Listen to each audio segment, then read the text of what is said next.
Bismillahirrahmanirrahim wa barakatuh. Bismillah walhamdulillah sallallahu alaihi rasulillah wa la hawla wa la quwwata illa billah. Hadratil mukarramat, segenap para ustazah, wabil khusus Ustazah Hajah Taslimah, Ustazah Hajah Zuhuriyah, Ustazah Hajah Tutun Sumiati, Ustazah Hajah Umamah, dan semua ustazah saya hormati dan saya muliakan. Alhamdulillah wa syukrulillah. Pagi ini bisa kita hadir dalam acara sebenarnya biasa dari mulai bulan awal sampai sekarang bulan Rabiul Akhir ini. Para ibu sekalian, pembacaan Maulid Nabi sudah kita ikuti, dan langsung ada salawat dari anak kecil. Suaranya cukup bagus, ibu. Mudah-mudahan dilatih terus sampai nanti menjadi betul-betul bermanfaat dunia akhirat. Amin ya robbal alamin. Para ibu, cerita dulu. Rasulullah itu orang yang nggak pernah sakit. Ibu, mohon tenang ya Bu. Beliau sakit menjelang kewafatannya. Kenapa beliau nggak pernah sakit? Karena beliau sering puasa sunnah. Dan yang kedua, makannya nggak pernah banyak. Ini si perut ini para ibu bisa membuat orang banyak punya penyakit, dan bahkan bisa juga sehat badan kita. Itu Rasulullah contohkan pada kita. Nabi kalau makan suapnya hanya dengan 3 jari, nggak pakai dengan suap-suap yang besar. Apalagi umpamanya pakai sendok-sendok yang besar. Itu Rasulullah. Ya kayak kita umatnya. Kalau makan, ibu kalau belum kenyang nggak berhenti makannya. Dan kedua, kalau nyuapnya suap dakom, gede-gedean suapan. Mari contoh Rasulullah. Ketika beliau sakit, datang malaikat Jibril nengokin. Apa kata Rasulullah? Ya Jibril, wahai Jibril, bagian umatku nanti setelah aku ini. Apa kata Jibril? Allah telah menyampaikan kepada saya, surga itu akan Allah tutup, belum Allah buka buat nabi-nabi semuanya. Sebelum kamu Muhammad masuk lebih dahulu ke surga itu. Demikian pula umat nabi-nabi yang lain belum Allah masukkan ke surga sebelum umat kamu yang duluan masuk ke surga tersebut. Para ibu, apa kata Rasulullah? Taba qalbi wa zala ghammi. Tenang hatiku, hilang kesedihanku. Alhamdulillah, kata Rasulullah, surga pertama Allah berikan buat aku dan buat umat aku. Maksud apa kata Rasulullah? Ya malakal maut, wahai malaikat maut, udnu minni, deketin saya. Dipanggil malaikat maut ibu oleh Rasulullah. Datang malaikat maut, deketin Nabi, izin sama Nabi, boleh nggak kamu, saya ambil roh kamu. Apa kata Rasulullah? Silahkan ambil roh saya.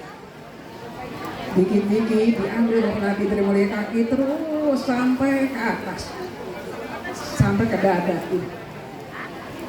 Di dada Nabi kelihatan napas Nabi sedikit agak terengah-engah.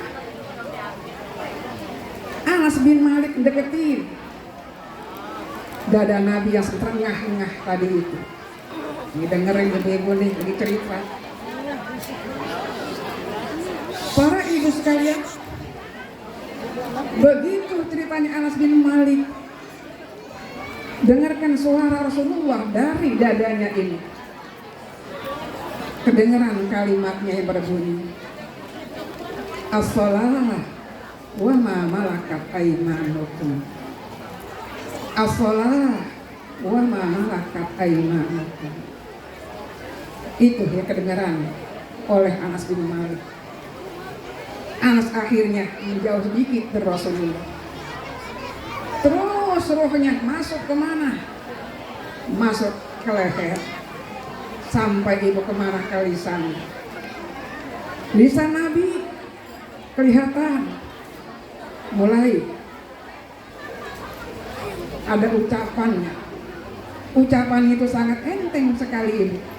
Kalau bahasa orang kampung ngelumit apanya? Mulutnya itu. Langsung Ali bin Abi Thalib mendeketin mulut Nabi. Kedengaran lagi suaranya Nabi. Ummati, ummati, ummati, ummati, umatku, umatku, umatku, umatku. Langsung terus ibu sekalian, habis apanya? Rohnya itu. Ini akhir hayat siapa? Rasulullah. Ini bukan cerita ibu ini. Ini benar pelajaran buat kita semua sebagai umatnya ibu. Bahwa akhir hayat Nabi ada 3 pesan Nabi kepada kita sebagai umatnya. Pertama, as-shalah. Kedua, ma malakat aymanukum.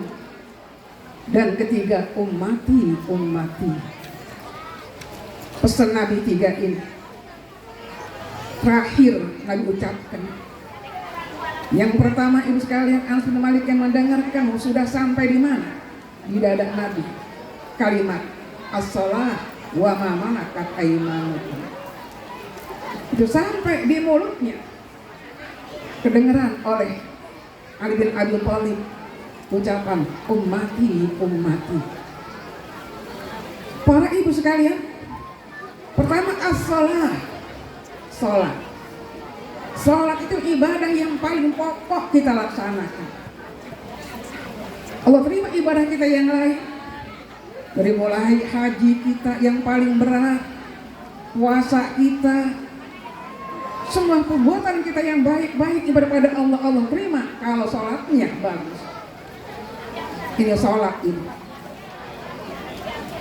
Andai kata ada orang umpamanya bisa umrah berkali-kali, bisa ibadah yang lain begitu banyaknya, tapi sholatnya dilupakan, dia akan surga tempatnya. Kenapa ibu? Sholat pokok. Kenapa dikatakan as-sholah? Sila. Silatun baina abdi wa rabbi. Hubungan hamba dengan Tuhannya. Orang yang enggak sholat gak pernah hubungan dengan Allah Subhanahu wa Ta'ala. Sama halnya sering saya contohkan, andai kata ada anak gak pernah datang ke rumah orang tuanya, itu anak durhaka sama orang tua.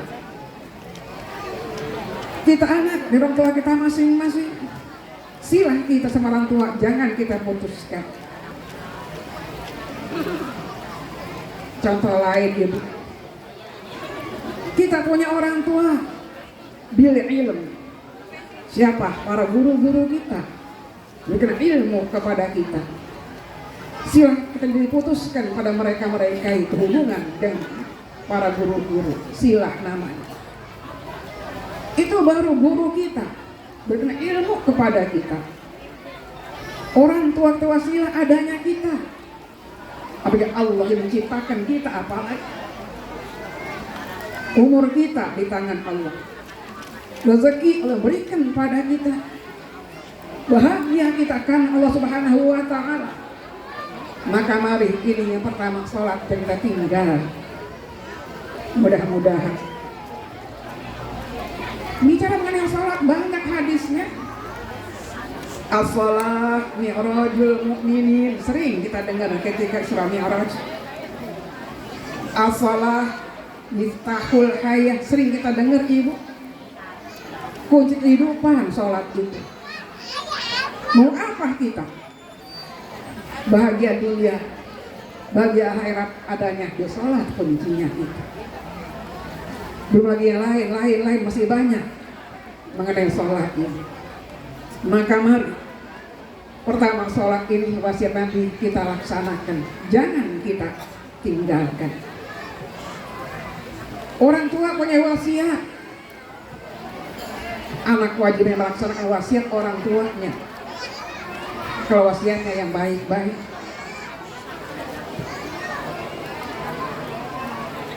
Tiap kita kemari ibu, ingat sama guru Fatmah. Bahkan dulu saya masih kecil, ingat dengan ibu guru Haji Saudah yang pernah nikah sama Encang saya. Abangnya saya punya ibu Encang Zain ibu, maka saya manggilnya Encang Saudah manggilnya. Itu dulu waktu masih kecil. Terus ditambah sama siapa? Guru Fatman, guru kita bersama. Dilanjutkan sama siapa? Anak-anaknya sekarang alhamdulillah. Wasiat orang tua laksanakan. Wa ma malakat aymanukum. Yang kedua dari Nabi kita adalah ma malakat aymanukum. Budak-budak kamu sekalian. Siapa mereka-mereka itu? Orang-orang miskin, anak-anak yatim, para janda-janda miskin. Itu merupakan wasiat Nabi kepada kita. Perhatikan mereka-mereka itu. Qiwamud dunya bi arba'ati asya, kata Rasulullah. Kalau pengen dunia ini selalu tegak, nggak hancur, perhatikan 4 perkara. Qiwamud dunya bi arba'ati asya. Tiangnya dunia itu ada 4. Orangnya boleh mati, orang poncolnya boleh meninggal satu-satu diambil oleh Allah, tapi kampung poncol jangan sampai mati. Pengen kampung poncol hancur? Sudah apa? Ini poncol kampung yang kecil, pengen selalu berkembang. Apa pengen namanya masyarakat itu kuncinya, kiwamnya hanya ada 4 tangganya itu. Apa 4 itu? Dia ilmu ulama, ilmunya para ulama, para guru-guru kita, ambil ilmunya. Baik mereka masih hidup, berlabuh-bulan rahmatullah. Alhamdulillah para ibu, masih banyak nih para guru-guru yang duduk di sini, masih Allah berikan umur yang panjang, mudah-mudahan. Tapi juga harus Allah panggil satu persatu. Siapapun yang namanya guru adalah ulama kita, lampu buat kita. Ambil ilmunya sebanyak-banyaknya. Itu yang pertama, ilmu ulama.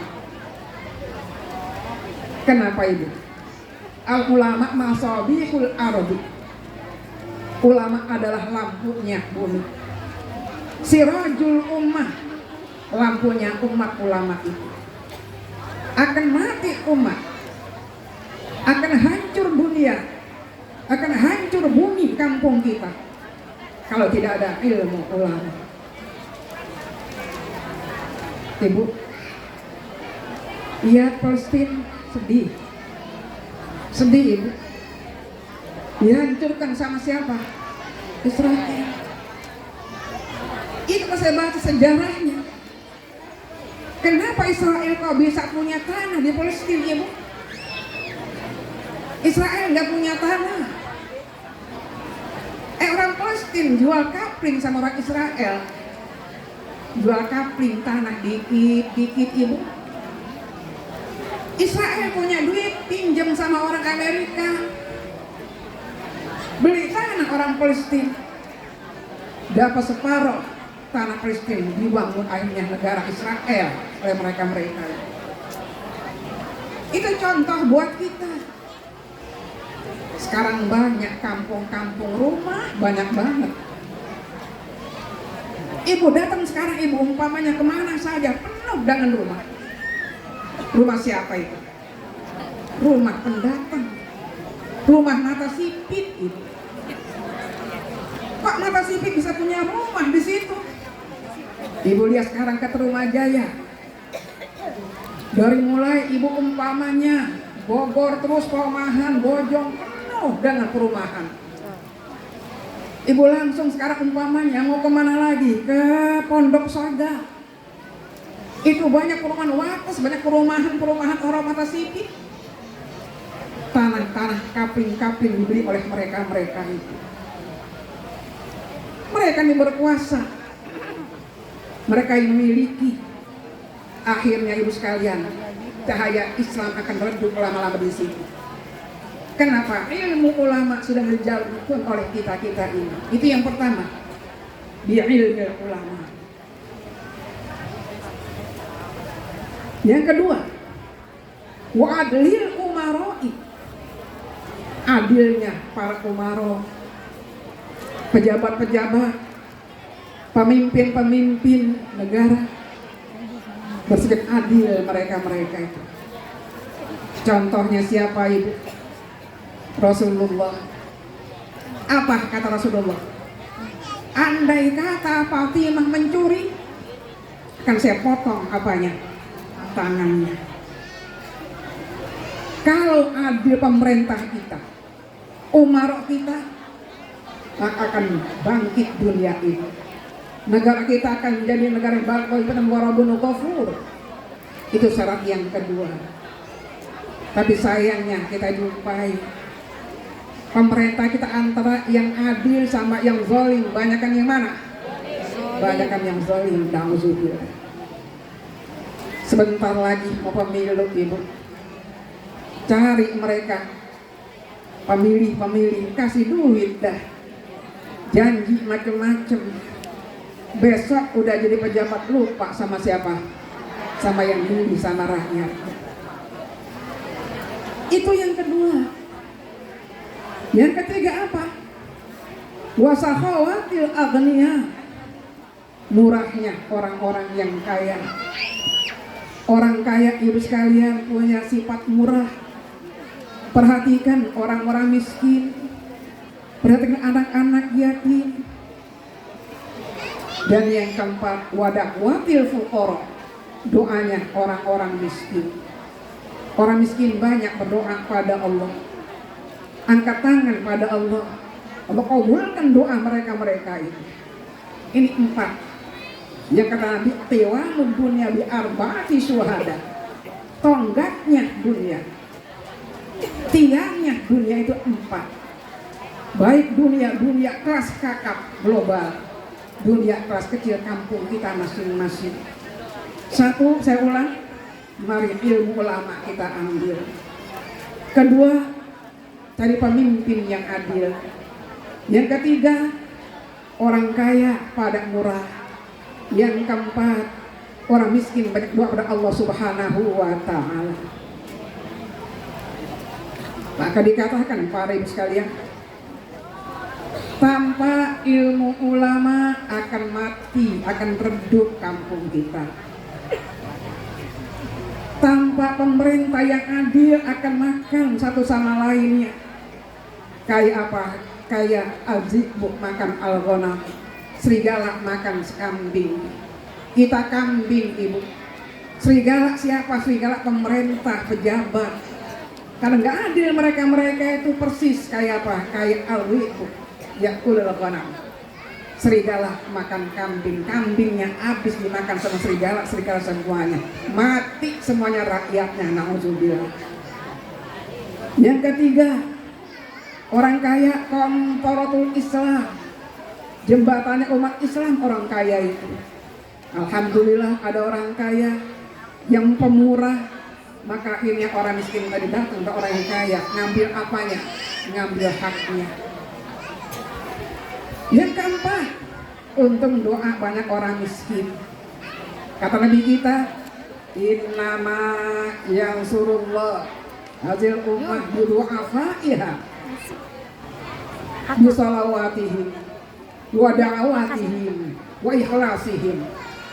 Jangan ngecilin orang miskin, jangan hina orang miskin. Allah tolong umat kita ini kan adanya orang miskin. Di mana mereka pertama banyak sholatnya, kedua banyak doanya, ketiga banyak ikhlasnya. Para ibu, orang kaya sama orang miskin sholatnya rajinan siapa? Miskin. Orang miskin. Iya. Orang kaya jarang sholat ibu ya. Iya. Kenapa? Karena nonton melulu depan TV, duitnya banyak, sholatnya pas-pasan. Jalan-jalan. Sholatnya apa? Ya. Pas-pasan. Satu. Orang kaya jalan-jalan. Yang kedua sekarang, orang kaya sama orang miskin doanya banyakan mana? Orang miskin. Orang kaya nggak sempat doa ibu, nggak perlu doa mereka itu. Kenapa? Mereka menganggap sudah nggak berdoa lagi. Yang ketiga, orang kaya sama orang miskin ikhlasnya banyakan mana? Orang miskin. Ibu kita orang sederhana, ikhlas kita. Datang maulid ikhlas, datang ngaji ikhlas, datang kondangan ikhlas. Tanya orang kaya ibu, maulid dari jam 7 sampai jam 12 kata orang kaya kelamaan. Kondangan orang miskin yang didatengin makan apa? Ibu, orang miskin semuanya selalu ikhlas lillahi ta'ala. Ini kata Nabi, Allah tolong umat ini kan adanya orang miskin terus. Wasiat Nabi yang kedua, ma malakat aimanukum. Mari kita orang yang mampu jangan lupakan untuk orang-orang yang miskin, saudara kita, kawan-kawan kita, tetangga kita. Yang ketiga, sampai di mulut ibu, Ali dengerin mulut Nabi itu maklumi yang diucapkan ummati, umatku. Para ibu, saya lihat video pada waktu Muhaimin sujud dengan ibunya mau KPU 2 hari yang lalu. Anies sama Muhaimin. Iya Anies ya. Anies ya videonya. Muhaimin itu ibunya itu. Kalau ingin dapat itu video pikiran dari WA, silakan dengerin. Saya dapat dari kawan saya anak-anak kaya. Apa kata ibunya bilang? Ar-raja wal khauf. Itu bahasa pesantren, bahasa tasawuf ibu. Roja. Ini berarti ibunya Muhaimin bukan ibu orang biasa. Iya. Ibunya yang bisa belajar di pesantren. Nasihatnya ar-raja wal khauf. Kamu harapkan pertolongan Allah, kemenangan. Tapi juga al-khauf, takut pada Allah. Kalau banyak punya dosa dengan Allah, ambil tengah-tengahnya, kata orang tuanya bilang. Ar-raja wal khauf, tengah-tengahnya. Andai kata umpamanya menang, alhamdulillah. Kalau takut, kalau umpamanya kalah, jangan khawatir, jangan sedih. Itu kata ibunya bilang. Sekarang tengah-tengah ar-roja, tengah-tengah al-khawf. Yang penting dekatkan diri ke Allah Subhanahu wa Ta'ala. Para ibu, itu nasihat. Kalau mungkin saya, anak saya yang minta nasihat, itu yang saya akan keluarkan. Nasihatnya seorang ilmiah agama. Ar-roja wal khawf. Pelajaran ibu di pengajian MTAP. Ummati kata Rasulullah. Kita ingin tentunya punya negara badatun thayyibatun wa rabbun ghafur. Itu cita-cita kita. Kita kecilin ibu boleh. Qaryatun thayyibatun wa rabbun ghafur. Kampung yang bahagia di bawah Allah Subhanahu wa Ta'ala. Tapi kecil kalau hanya kampung saja. Kita nggak badatun thayyibatun wa rabbun ghafur. Kita mengharapkan itu dari Allah. Negara yang selalu thayyibah di bawah nama Allah Subhanahu wa Ta'ala. Sekarang bagaimana caranya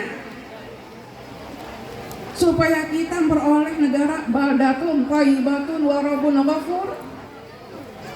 Pemimpinnya jangan salah pilih. Pemimpin jangan salah pilih. Saya nggak kampanye ibu. Saya bukan orang partai. Hanya saya sebagai guru tentunya ingin menyampaikan pada ibu-ibu semua. Ngingetin ibu ya. Kita jangan salah pilih.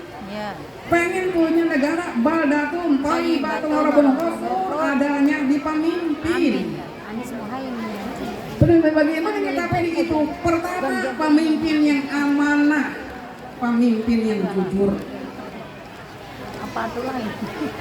Pemimpin yang jujur. Ini yang paling pokok. Bukan khianat, bukan. Ayatnya kita banyak tahu, hadisnya kita banyak tahu ibu. Bagaimana pemimpin aman yang jujur itu?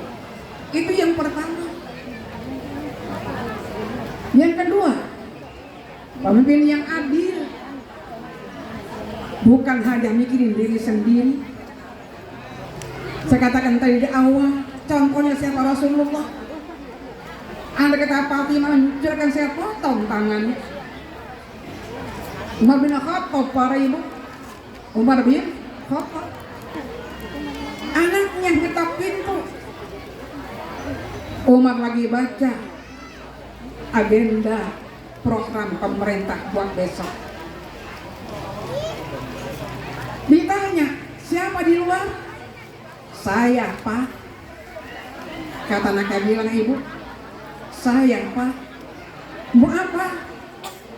Perlu dengan bapak. Baik, saya akan keluar. Dimatiin lampunya. Ngomong sama anaknya kayak gelap-gelap. Kenapa ibu? Kata Umar, ini lampu minyak negara.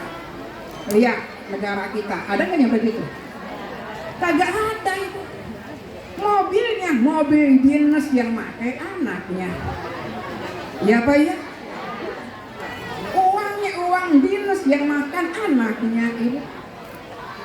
Ini banyak di kita kurang adil pemerintah kita. Kurang adil pemimpin kita. Pemimpin formal, non formal banyak yang kurang adil.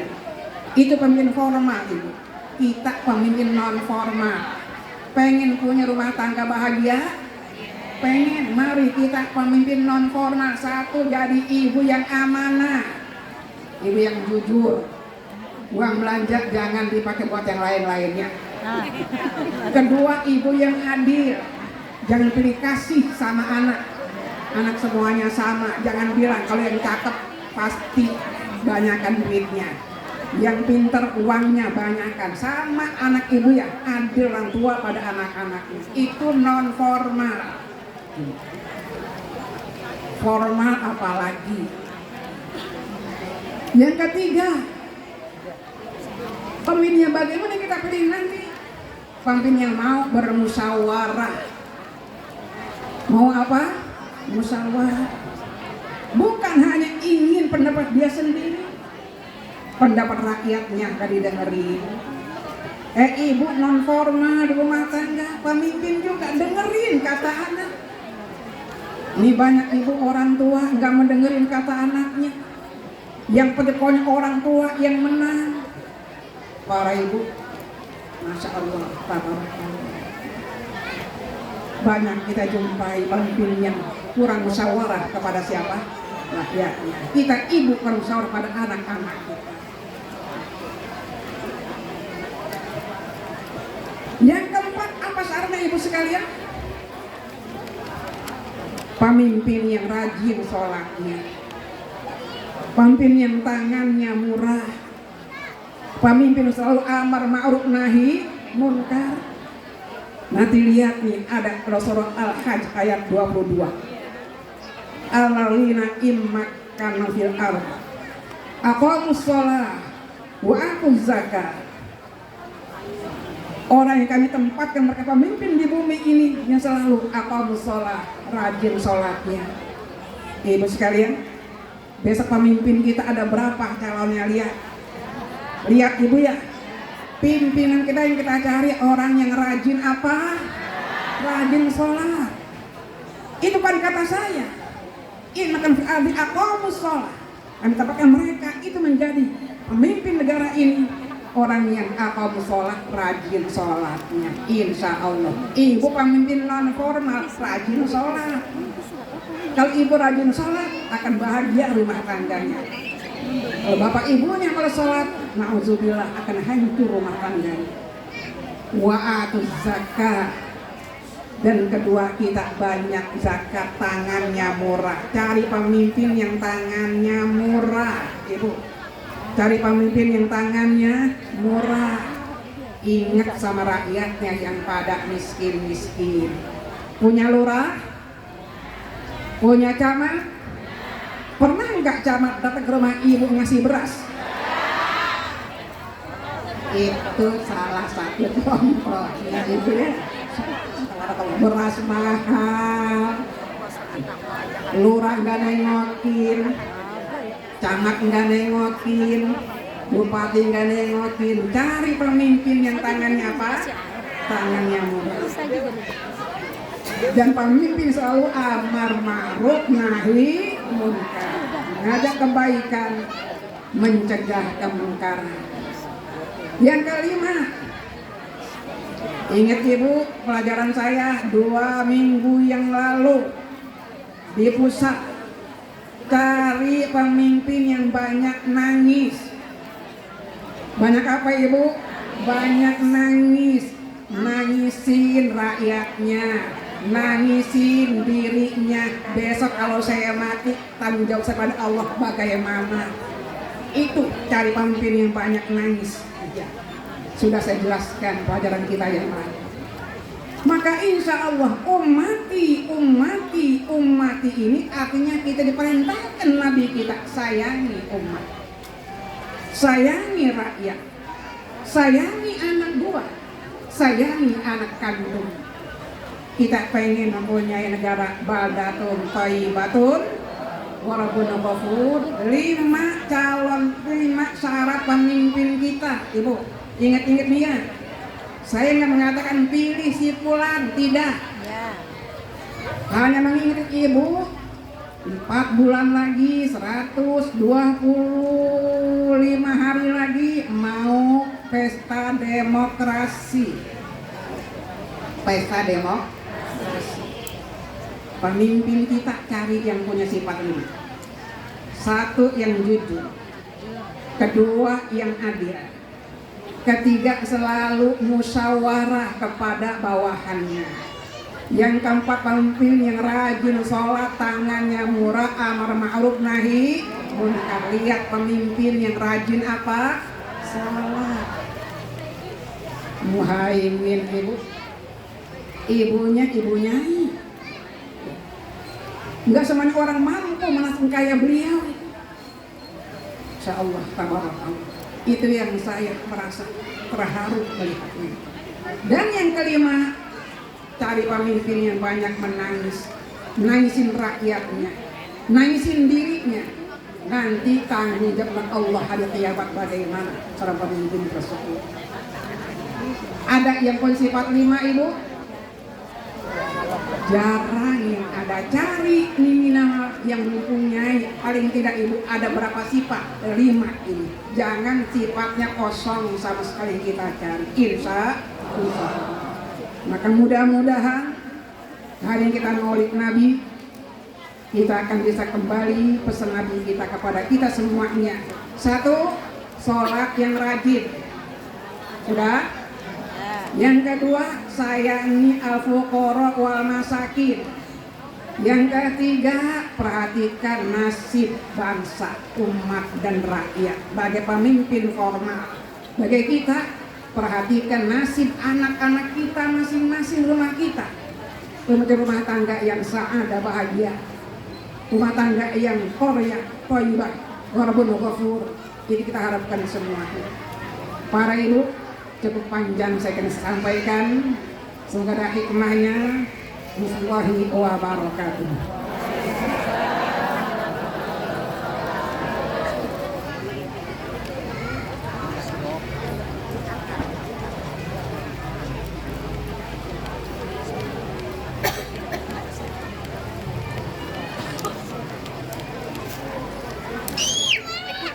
Waalaikumsalam warahmatullahi wabarakatuh. Setelah banyak sekali hikmah dan pelajaran yang bisa kita ambil, mudah-mudahan dapat kita aplikasikan dalam kehidupan kita sehari-hari. Amin, amin, ya rabbal alamin. Para asatizah yang kami hormati dan kami muliakan, serta jemaah Maulid Nabi besar Muhammad sallallahu alaihi wasallam, kami ucapkan ahlan wa sahlan wa marhaban kepada guru kita tercinta Al-Mukarramah wal Muhtaramah